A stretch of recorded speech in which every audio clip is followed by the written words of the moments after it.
The entrepreneurial bug for me came when my dad had my older brother start a lawn mowing business. I worked for him, took it over, and passed it on to our younger brother. You know, one thing that you find is a lot of people, they have a t-shirt idea and they think it's going to be this huge idea and they're going to sell so money. I see that a lot now.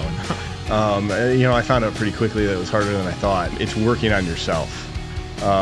People talk about, with entrepreneurs a lot of times, that you got to work on the business rather than in the business. And I think a lot of it has to do with working on yourself so that you can develop other skills as you grow. A lot of people that get into business, they get into business because they're a technician. They do one thing, they do it well, and they know how to do that. But then as the business grows, what's needed for them is so much different.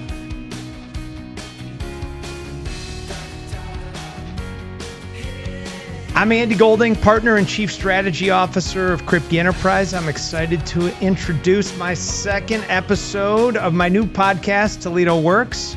In these podcasts, I speak with self-made business owners from Toledo to uncover their stories of success, perseverance, and triumph. This podcast is sponsored by Kripke Enterprises. At Kripke, recycling metal is not just good for the environment, it's good for business. This podcast is produced by Stewart Media Strategy. Today, I am very excited to interview John Amato, the owner of Jupmode, a full-service screen printing, embroidery, and promotional products company. John's company has a unique goal of creating and fostering a sense of pride in the city of Toledo, and they achieve it by remembering the city's past and highlighting the new wave of excitement in what's happening today. John will discuss with us, and we'll dive into John's story of being a successful business while staying committed to Toledo and to Toledo's dual history of both being industrial and creative. John is married with 3 boys. 2 are twins. Welcome, John. Thanks for doing this. Yeah, thanks, Andy. It's an honor to be here. Appreciate it. I really appreciate you being here. So this is the big question.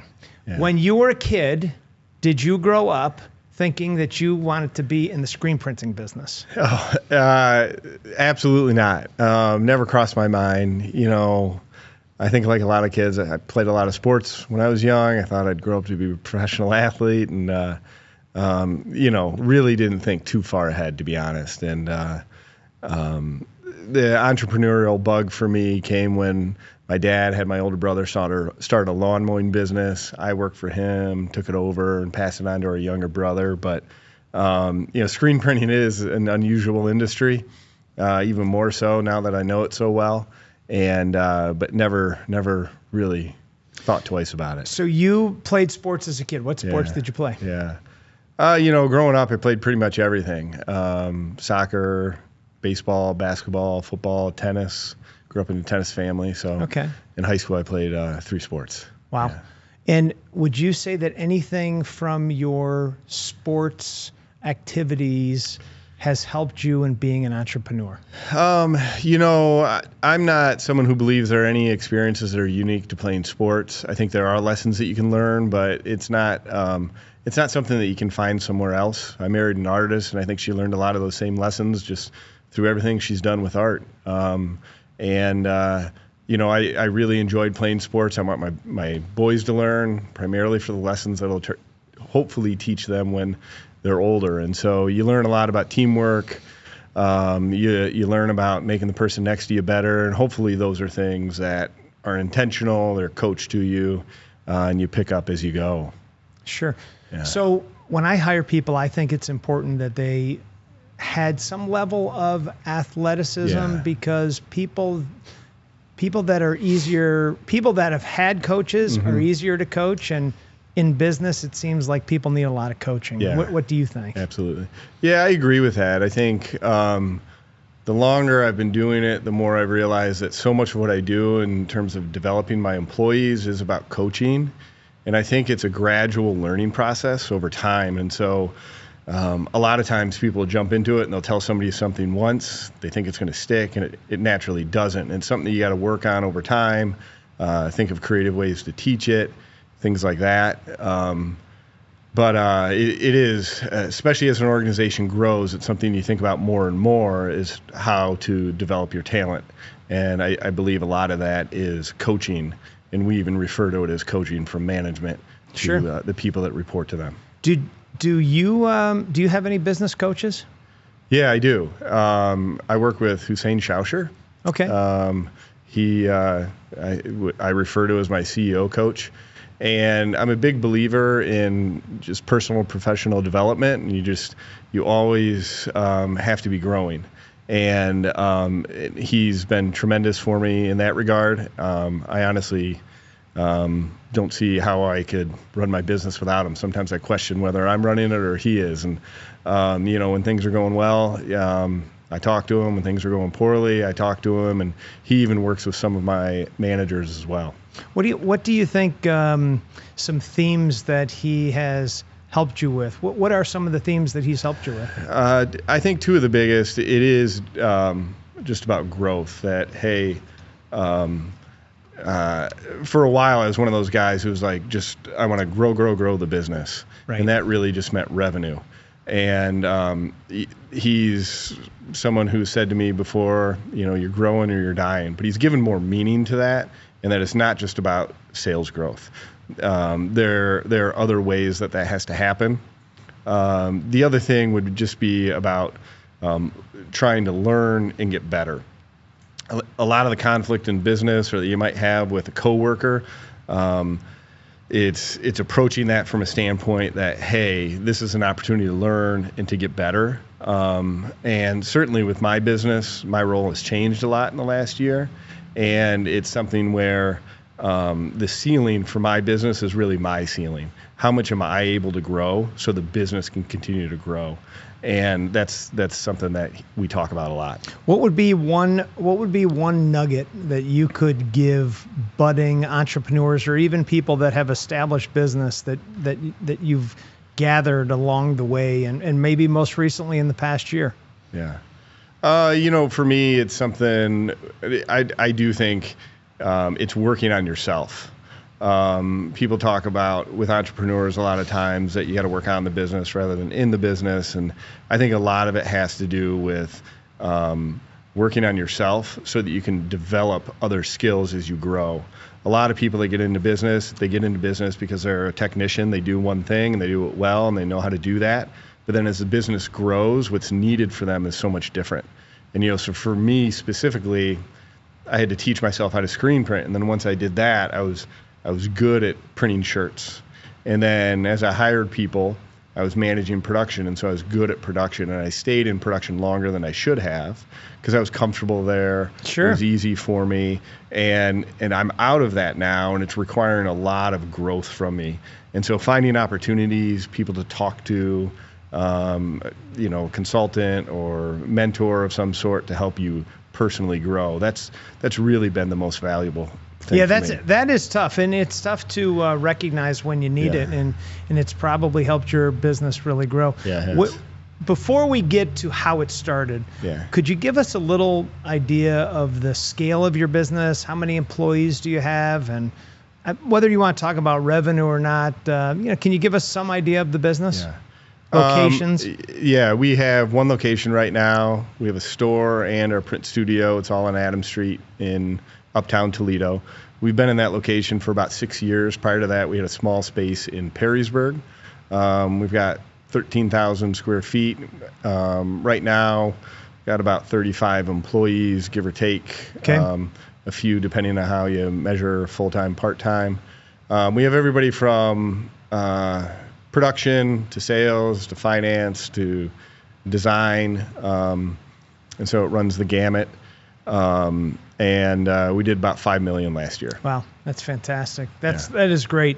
So let's go back to coaching. Let's go back to the beginning. Yeah. I know you tell this story all the time, but you started your business because you saw an opportunity to make a T-shirt, and you finished the rest. Yeah. Well, it was shortly after college, just sitting around watching a football game with my dad and my brothers, and Ohio State was playing, and Jim Tressel's on the sideline, like he is every game at that point at least, and he's wearing a sweater vest and tie, and just casually I say, hey, somebody should make a tuxedo T-shirt, but for Jim Tressel, a sweater vest T-shirt. My dad put the challenge out there for me to do it. And how old were you when he did that? How old were you? I was a couple years out of college, maybe, so about 24. Okay. Somewhere in there. Right. I'd have to go back and do that math, which I'm not doing That's really well okay. in my head right now.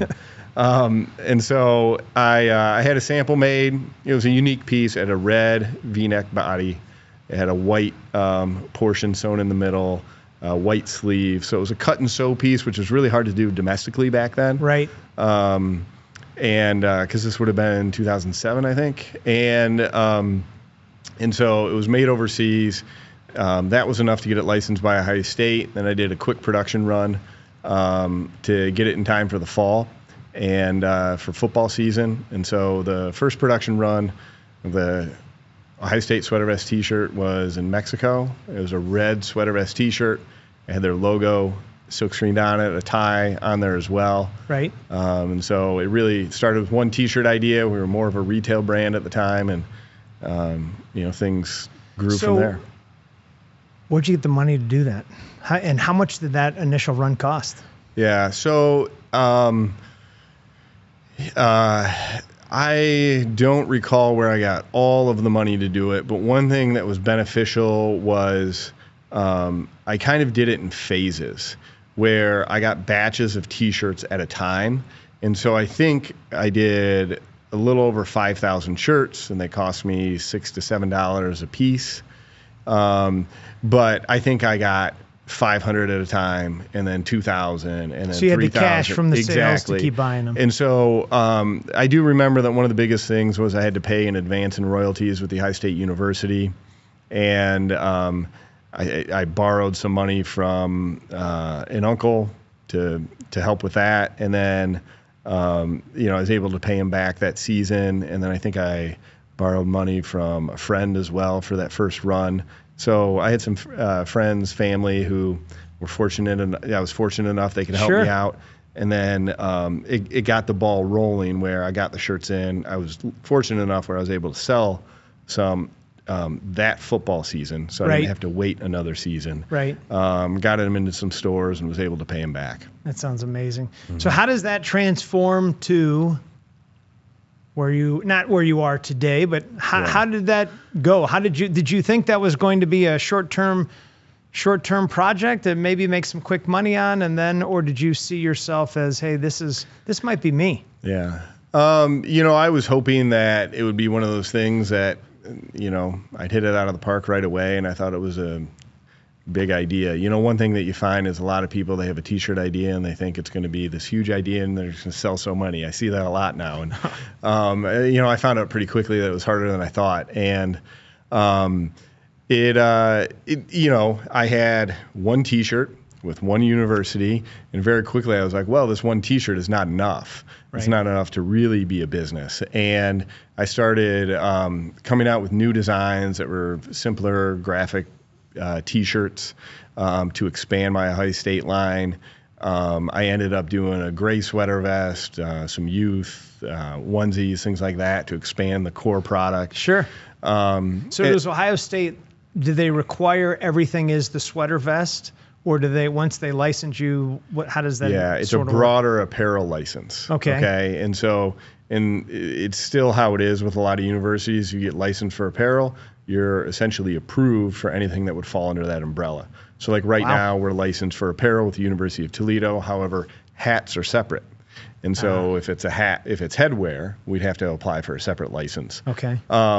And so it doesn't mean I could necessarily make anything I wanted. It meant I could create new designs, submit them for approval. Right. But I was already a licensee, so it was a little bit easier. And in those first 4 years, I added licenses with the University of Michigan, Toledo, Bowling Green. Right. But it's still, it's a retail space. It's hard to get traction. We still deal with that now with our retail brand.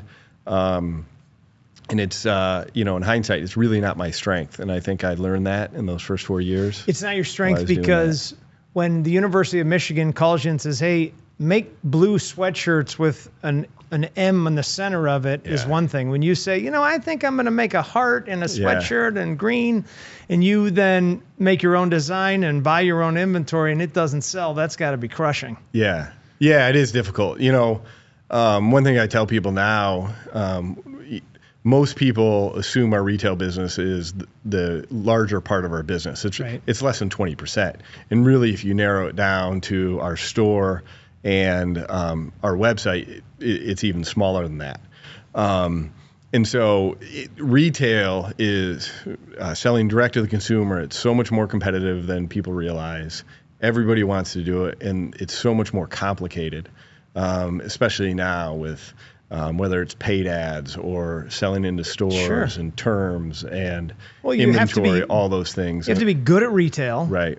And you have to create designs that people want. And I mean, it's like getting hit by lightning for either one of them, nonetheless of them both. Right. You had another retail store. Obviously, it didn't work out. And that's part of entrepreneurship, I think. Was it a hard decision to close that store? Yeah, it absolutely was. We had a store at Cricket West, and we closed it at the beginning of the year, and our lease was up, I think, fairly recently. And we just decided to make the decision not to renew it. It wasn't an easy decision, especially because people know us for our retail brand. Right. It seems like having a store at Cricket West would be a no-brainer, and that we get a lot of people. But it was definitely a tough decision, and it affected people's lives. And but once again, retail, I insist, it's a challenge. It's more difficult than people think, and it's not our strength as a business. Right. It's not my strength personally, and it distracted us slightly from what we do really well, which is corporate business. Exactly. Mostly. Right. Yeah. Sure. Yeah. That's amazing. Yeah, it is hard, and so. You and I, during COVID, we had a project that worked out really well. It was, I call it a triple winner. It was my trade association won because we got our name out. We sold 1,000 T-shirts. Right. You guys won because business was tough during COVID. Yeah, it was. And we got to keep you get to keep your employees working. And then with all the money that you had made it so we could just make money on it, we gave a donation of $10,000 to the Red Cross, which was all because of your process. Right. It was great. I mean, I can't thank you enough. That was really awesome. Yeah. Well, really awesome. I appreciate it as well, especially at that time. Nobody knew what was going on. And, you really learned who people were when they did something like that, and they realized that they could, help other people out at the same time. Sure. So it was neat that you did that. In your corporate business, so now you have a corporate, now you want to sell to corporations. Right. So corporations, the one downside of selling to corporations, everybody's very picky and they want to be on trend. And what are some of the trends today that maybe weren't around 5 years ago? What is it that people even want now? Yeah, for us in the custom decoration space, people want something that is going to retain its value for a long time, or provide value that because their customers really like it, they appreciate it, and they're going to wear it for a long time. And that would go for their employees as well. Sometimes it's a little tricky just saying to one of your employees, "Hey, here's a T-shirt with our logo on it. Right. Be grateful that we gave this to you." And if it's not something that they truly want, it's not going to have that value. And so, our challenge is finding things that will accomplish that. And one of the synergies between our retail brand and the custom business is that we're on trend a little bit more than some other people. And that helps us because every time we meet with a customer, they're saying, "Hey, do you have any unique ideas for us?" And a lot of times we're bringing things from our retail brand. Yeah, you can say this is what's selling. Right. That's obviously what people want. Exactly. And I think for the most part, it's simpler than most people realize. I think the hard part, it's simple in that it's quality garments, it's soft, it's comfortable, and then the hard part would be just the design aesthetic that goes with it. And so that could be colors, that could be, if it's pigment dyed, it could be the weight of the material, if it falls into a streetwear category, things like that. We do a lot of trucker style hats right now, patches on hats. Those are two things we love to talk to customers about. We do embroidery on sweatshirts quite a bit, which is a little unusual, but that's something that is trendy, as well as like puff screen printing. And some of those are retail trends that kind of cross over from our retail business to custom. What is it?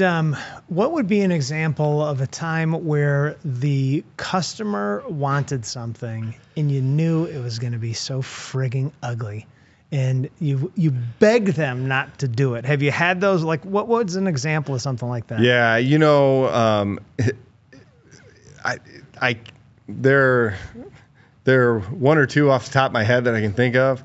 I don't want to get too specific about them, but at the end of the day, our challenge is providing value to our customers, and if they see the value in it, we're going to go with it. A lot of times, it's as simple as just printing the wrong ink color on a shirt where we know it's not going to work right. Ugly. Yeah, or somebody prints on 4 to 5 locations on a T-shirt, and it's just like, hey, it's just a T-shirt. You're overdoing it here. It's gonna be really expensive. Right. We did an item recently, and it was embroidered, and it was the largest embroidery we've ever done. It was 80,000 stitches. And what's a normal embroidery? Normal embroidery is like 6,000. 80,000. Yeah. What was it? What did you embroider? And it was a jacket of some sort. And hey, I think it's actually going to be really cool and they're going to love it. But, looking at it, I was just like, oh man, I can't believe we're doing this. And so it's fun to see what people come up with and what they want and, what's worth it for them. And, sure. We're always surprised. One time I even think we embroidered a stuffed, it was a dinosaur maybe of some sort. It was a stuffed animal. We embroidered on the ear, and that was something that was funny to do. Sure. And so, with the new trends, I assume that you have to constantly be buying new equipment. Yeah. And the capital to buy this equipment, like how do you plan on it, the return on the expense, or do you push it to the salespeople since we're buying this big embroidery and now we got to go big into this, or how do you justify some of that? Yeah. We run financial reporting all the time. We have our budget, we forecast out ahead to make sure our capital expenditure is worthwhile. And so, we're in a routine where we've been bringing in a decent sized piece of equipment every year, every other year for the last, I don't know how many years, whether it's screen printing or embroidery related and a few other things mixed in there. Anytime we do that, we try to know our production numbers to make sure we're justified with that. And then we run projections with budgeting to make sure our cash flow will cover it. And that's one of the things that I wasn't very good at early on. I wasn't good at the accounting and the finance part of it. I was dealing with customers with creating artwork for them. I was dealing with, printing the shirts, sourcing them, dealing with the ink and the process. Sure, all that. And that's one of the earliest things that when I found somebody, it just transformed my business. Wow. Take bookkeeping off my plate, accounting, things like that.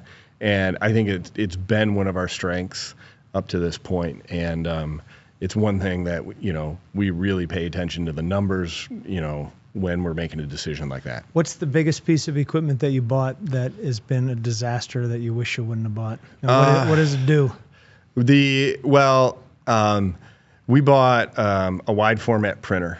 And so it's a vinyl printer where you can do wall graphics, you can do vehicle graphics, things like that. And we had a customer at the time. We were printing a lot for them. And I don't think I've used it in 6 months. Mm-hmm. And when I used it 6 months ago, I think I'd used it to print. I used it to print stickers with my kid's name on it, so he would have it at school, Right. And it's really, we probably broke even on it. It was one of those goofy things, but now we're just not doing anything with it, so it's not super valuable for us in that way. And it's also one of those industries where it's really easy to outsource that production, we've learned. Right. And that's something I didn't know at the time, and really wasn't great at that until I hired somebody about a year ago. And so once Tony came on board, it's just we haven't had to use it. So what's the best piece of equipment you bought so far? I think it would be our embroidery machines. We were screen print primarily, and that's what people knew us for. but embroidery added a lot of diversity to our business. Customers come to us to put their brand on, whatever items they have. And embroidery and screen print are so closely related, so it was a way to grow the business fairly easily. I was fortunate enough to make a really good hire as I was making that decision. But adding embroidery to the business it was a catalyst for growth for us. That's great. And has there been a time in your business cycle that you have been like, holy shit, I'm not sure I'm not sure any of this is gonna work? And what was it? How'd you get over it? And as long as that wasn't yesterday, Well, the last 3 years have been, I think, really difficult. And last year, I think, was more difficult than a lot of people give it credit for. But, really early on, it was actually when I learned to screen print that was one that stands out the most. I bought some used equipment on Craigslist. I brought it over, and I was trying to use his old equipment, and the bulbs on the exposure unit and the emulsion, which you use to make the screens, they weren't good anymore, and I didn't know it, and I didn't think I was going to learn how to burn a screen even before I could print a screen or to print a shirt. And I remember I was sitting at my girlfriend's house, my wife now, and I was sitting in a chair, and I was just like, I was stunned. I was like, I'm not going to figure this out. This isn't going to work. And my transition into screen printing was really out of necessity. It's because Coach Tressel was leaving in Ohio State. I knew, I wasn't making it there, and it was kind of, this is my last shot. And it was a bit of a sense of desperation at the time. I think I was 30 years old. I was, working part-time jobs while getting things started up to then. Right. And, there was a lot of pressure on me to make it work. And eventually I figured it out. But there have been a lot of little things along the way. When we moved into our building, that was a major expense for us. It was a big jump. And financially that got really tight for a little while. Was it so a lot of entrepreneurs think about they want to move into a new building, they want to expand, and you budgeted whatever you budgeted for that building. Yeah. Was your budget correct and the runway to get things going correct? No. And how far? Yeah. You learn so much over the years, and fortunately I've stayed alive so that, I'm learning more. Of course, right. And our budget was like 60% off on that first move. And at the time, that's a lot. That's a lot on any project. It was a small budget for that entire project. And I look back at it now, and it's not as significant, but at the time it was a lot. And, we were really lucky to get through. And it's also, it is really attractive to have your own building and say you own it and things like that, but there's so much extra work that goes into owning it on your own than if you're releasing, and I learned that along the way. And we're actually, we signed a purchase agreement to move again, and so I'm going through it again, and that experience is really valuable for me at this point. Because, I've gone through the process once before. I'm having conversations with my contractor saying, hey, the budget needs to be on. Right. And I need to know, and we're looking at things, 10 times over to make sure we're right here. So, it's Is it public where you're going? I don't think it is, but I don't think it's a problem to say anything yet. We're going to Monroe Street, which is still in Uptown. Okay. It's really about 4 or 5 blocks away from where we are now. It's twice the size in terms of square footage, and there's some land attached to it, so we'd be able to expand if we needed to. Okay. And it was important for us to stay downtown. We really, we believe in Toledo, and we believe in the opportunities that Toledo has provided us. And so it was important that when it was time for us to move, I made every effort I could to stay downtown. And, I was fortunate enough to find this building. For us, the way the space is laid out is important because of our equipment gets pretty big. Some of our machines, it's kind of like you need 22 feet in diameter. Wow. For the screen printers that exactly. go around. Yeah, and the dryer's 28 feet long, things like that. And so if you've got supports holding up the roof in different areas or smaller chopped up rooms, that's one issue we have now. We have a lot of smaller rooms within our building. So this building is actually, it's a wide open span for us, so it's ideal for a production space. We are fortunate as well in that we don't have to do anything super fancy. Right. You think of your space out back here, that's kind of what we work in production. It's just big, it's wide open, it's got a clean floor, and lit. Lit, and you're good to go. And so, it works out really well from that standpoint. Are you getting that anxiety that you had about this building, or is this cool sailing? Double the size, totally smooth sailing? It's not smooth sailing. How about your wife? How does your wife feel about that you are doubling the size of the business? My wife is wonderful, and one of the reasons she's so wonderful is that she has a lot of faith in me. She trusts me. And, I think even if it didn't work out, she'd still be there for me. And sure. So, I'm really lucky in that way. And so, honestly, I don't talk to her that much about it. I also don't want to bring that stress home to her. I don't think that's fair of me, because ultimately it's my decision. And, I couldn't do it without her support. I know that. But, I try to keep that separate as much as possible. Just, it is a lot of stress. Do you think that you have gotten to the level where you can keep it separate, whereas when you were younger and a younger entrepreneur, it was everything was just kind of like one? Yeah. I think when you do start your own business and run it, I very much think of my business as a family business. And whether they're in it or not, or whether I tell her about everything I do or not, she's involved because, hey, the alarm goes off at 8 o'clock at night and we're putting the kids to bed. Right. And I have to check it out. I got to drop things and go. She's involved just, because I did start it. It is my business and it is broader than just me. The family is involved. My boys like going on the weekends. There are events that we sell at where they show up to, and she's had to help out in little ways here and there. And so no matter what we do, she's involved, and, I do enjoy that aspect of it. So that's awesome. And how is the banking process now I'm assuming that you're going to be getting some traditional financing for this building. Yeah. How is the process bank-wise? We're doing an SBA 504. Okay. And tell me a little bit about that. I can't get into specifics about that really, but that's the program that we're with, and it's through Krogan Bank. We've known John Cruz for a really long time. Okay. We used him when he was at Huntington.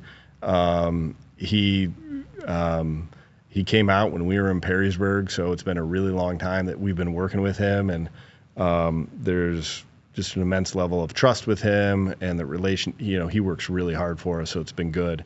And with the SBA program, Krogan's up for some of it, but the SBA, covers a good portion as well. And,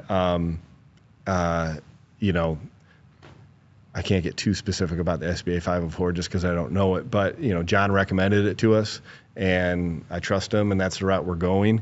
It is a pretty sizable loan for us because we're purchasing the building, the land that's around it as well, and then we're renovating the building. And so it's a big project. We've been dialing in the numbers with him as well. We've been setting cash aside, so we have the down payment for a while now because I've been working on this for some time. And it's one of those things where I've been making decisions and taking risks for a long time now, 10 plus years. And I worry about them a lot. There's a lot of anxiety, a lot of stress related to them. And to your decisions? Yeah, to the decisions. Okay, and how I should make the decision, what the right decision is. And I think a couple things happen. I think over time you start to trust yourself a little bit more. And $100,000 loan versus a $500,000 loan. You have to have. Sometimes it helps to have that $100,000 loan in order to take on that $500,000 loan or whatever it is. And you kind of it scales with you. Yeah, and you stair step your way to that scale. Right. And I also think I'm not in this just thinking everything is perfect. Everything's going to go well. I'm saying, hey, what's going to go wrong here so I can plan for it, okay? And what do I need to be prepared for? What am I not thinking of? And so I talk to a lot of people about it, whether it's my banker, whether it's my CEO coach, or people that work with me, or somebody else who's been through it. Because at the end of the day, real estate's not my business. It's not something I'm great at, but I do think this is the right opportunity. And that's it's a risk at the end of the day. I'm more comfortable with it because of the chances that I've taken in the past and succeeded with. And I think that I've built that skill set up over time. And I do think I have an appropriate amount of, anxiety related to it that, hey, this could go wrong. So let's make sure I'm doing the right things. Fortunately, we're in a business where we're still small enough and that sales can have a big impact. And so, I know I can, my hedge against the building to a big degree is, all right, let's sell some more. Right. Let's increase our revenue, or something like that can go a long way. How do you like managing a sales team? One of the things about starting a business is I really, I didn't plan for much. And one of the things I didn't plan for was managing people. And so from the HR standpoint, the management leadership standpoint, I didn't think about it that much. And sometimes that surprises people, but I was just kind of going, and that's how I was. And so I have no formal training in sales, actually, a few months ago, I started making cold calls for the first time in my career, okay? And so with my sales team, right, it is. But it's actually not that bad once you get used to it. And it's just one of those things that you need to do. And so from a sales perspective, a lot of our business was built on relationships. It was built on referrals, people that I knew, that I got to meet in the community, or somebody that we worked with who said, hey, who can I introduce you to? Things like that. And so, and it still is. That's where we get a lot of our business. And I approach sales from kind of an ads, social media perspective, where we do Google ads. So you're trying to collect leads. You want people to react to what you're doing and collect leads, and then you will take those cold leads and turn them into warm. Or you take, so that's how you want to do it. If somebody's filling out our contact form, it's a little bit warmer. Right. And we do some SEO as well. So we're doing, digital marketing, I would say, in that way. And we've done a pretty good job of that. And then the second side would be through our sales reps from a more traditional standpoint. And they're reaching out to people that they know. Some of, Tony, who I mentioned earlier, he had a book of business before he came on board. And we let them take care of some people that, fill out the contact form, things like that. And, our challenge now is reaching out to more people, letting them know what we do. There's a lot of confusion in our business about what are we? Are we a retail brand, or do we do custom work? And I think it's helped us in some ways, but it's also hindered us. And we're seeing that more and more, where a lot of businesses just go, oh, you're too expensive. And they don't realize that, hey, if you're printing 200 shirts, we're going to get really, really competitive. And so from a sales management standpoint, I don't have a lot of experience that I can offer my sales reps in, traditional strategy. The one thing I think that I'm good at and have tried to pass down and talk to my sales reps a lot about is just it's providing value to our customers and building that relationship. So it's making sure that you respond quickly, that you follow up, that you communicate clearly so that they understand the expectations of the project that we're working on.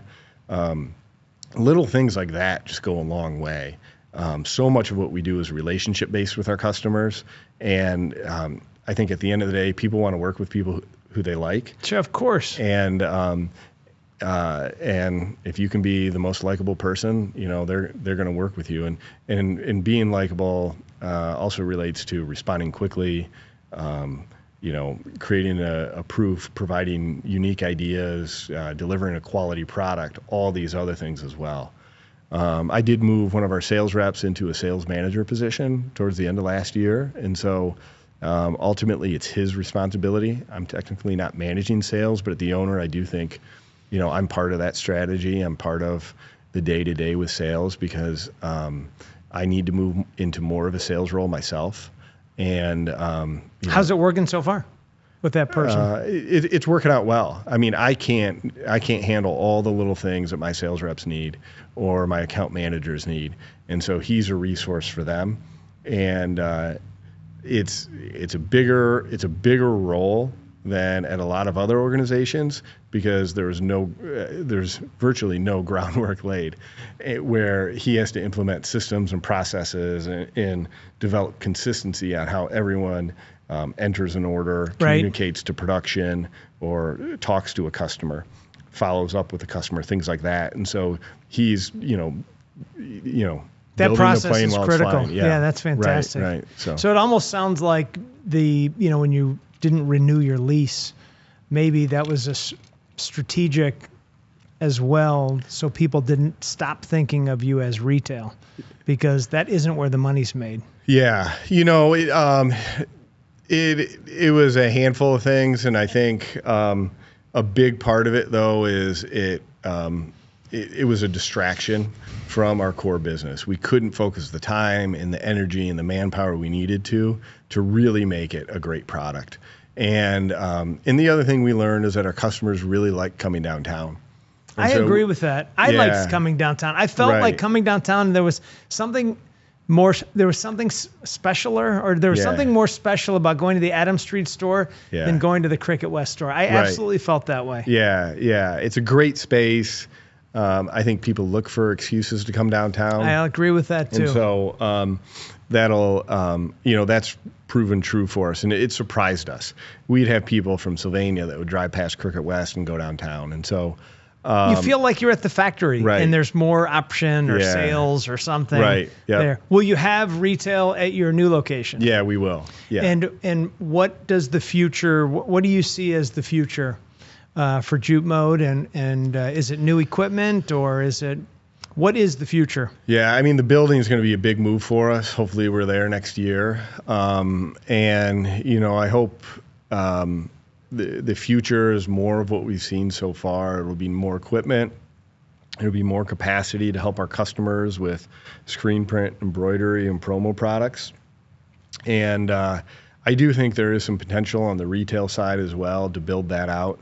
We're building our team right now. We're growing up a lot as an organization, and that's a real challenge that I think if you haven't been through that, it's something that it's hard to plan for, and it's a lot of responsibility and pressure to put on your employees as well. And so we're trying our best to do that in the right way. I mean, you've been through it here. Sure. So you can relate to that, but not everybody has, and you have to make a lot of tough decisions. You have to, grow up in a lot of ways, and that's what we're trying to do. Well, going from 6,000 square feet to 13,000 square feet to 26,000 square feet. Yeah, it was actually 1,500 to 13,000. I mean, that's in a very short period of time. That's incredible growth. And I think of Jupmode as the Toledo T-shirt. I mean, thanks. That's fantastic. Yeah. So I really appreciate you being here, and this is great. Your business is on fire, and I'm so excited to see what the future lies for you. Yeah, thanks. We look up to Kripke a lot, and so we appreciate this relationship, and it's been fun since you guys have moved here. We've gotten to see it, and it is, We take a lot of inspiration from local businesses that are doing the same thing, and it's nice to be able to talk to somebody who's been through it, because you can relate to somebody and learn a lot from them. So this is a good experience for me as well. Well, I'm glad this worked out. Thanks, Yeah. man. Thanks Yeah, for being thank here. you. Thanks for doing it. Yeah, good to be here. Yep.